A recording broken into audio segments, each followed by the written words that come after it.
Hey guys, Dr. Rob here today. I want to welcome you to another one of my whiteboard sessions.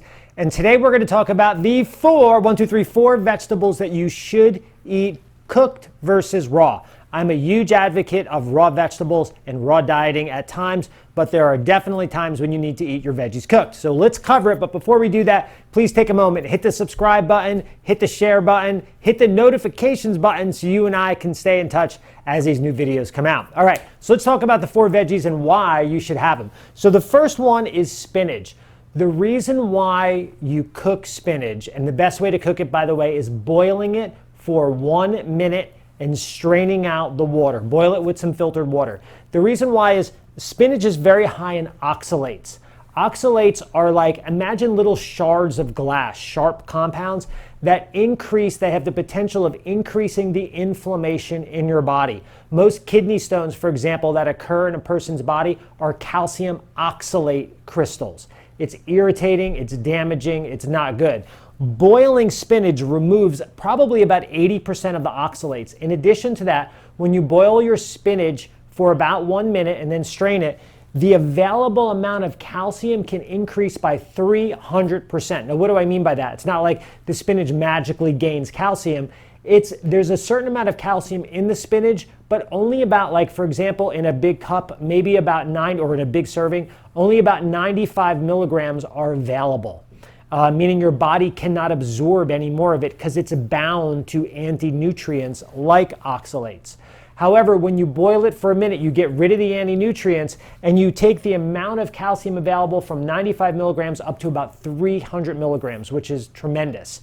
So boiling your spinach for 1 minute is great. It also increases available magnesium and iron. So check that one out. The second one is eggplant. Eggplant is actually super high in antioxidants, but some of the antioxidants that are in eggplant, they're just not absorbable in the human body as well as we would like them to be. So by taking a moment and grilling your eggplant, or you can stir fry or saute your eggplant, you could really cook it however you want, it doesn't matter. It changes the chemical makeup and consistency of the eggplant, and it makes those antioxidants way more available. Me personally, I like to slice them up either in skewers or circles and put them on the grill. Yum, yum, yum. Okay, next one over here we're going to talk about are our cruciferous vegetables. Guys, this is so important. Kale, cauliflower, broccoli, Brussels sprouts, bok choy, kazuma, which is like a Japanese vegetable. Like Japanese mustard green, actually. So these type of foods are very high in what are called goitrogens. Goitrogens, long story short, they interfere with the function of your thyroid. So we want to go ahead and boil our cruciferous vegetables for 1 minute if you have primary hypothyroidism. If you don't have primary hypothyroidism, you're pretty much fine to eat them raw. It's not going to be a big deal. You can blend them, you can do whatever you want with them, or you can cook them however you want if you choose to do so. But if you do have primary hypothyroidism, not Hashimoto's hypothyroidism, but primary hypothyroidism, meaning you have abnormalities with TSH, T3, or T4, but your TPO, thyroglobulin, and usually your ultrasounds are normal, indicating no, or at least normal for Hashimoto's. So that's what we're looking at. That group of people, primary hypothyroidism, you gotta boil your cruciferous vegetables for 1 minute because it removes the goitrogens. Again, goitrogens are substances in the cruciferous vegetables that block your absorption of iodine. And that's huge because how does your thyroid make thyroid hormone? It uses iodine. So we boil our cruciferous vegetables for 1 minute and then you're good to go. If you have primary hypothyroidism, the rest of the group, you guys are fine. Eat them how you want them. The last one down here are our mushrooms, shiitake mushrooms, oyster mushrooms, bella, white mushrooms, cremini. All of our mushrooms, it's actually a really good idea to cook them and not eat them raw. And one of the reasons why is mushrooms have a particular type of fiber that's generally just better for the body, in my opinion, when you cook them. In addition to that, it raises the amount of available calcium in them and also makes the nutrients a bit more, not calcium, potassium.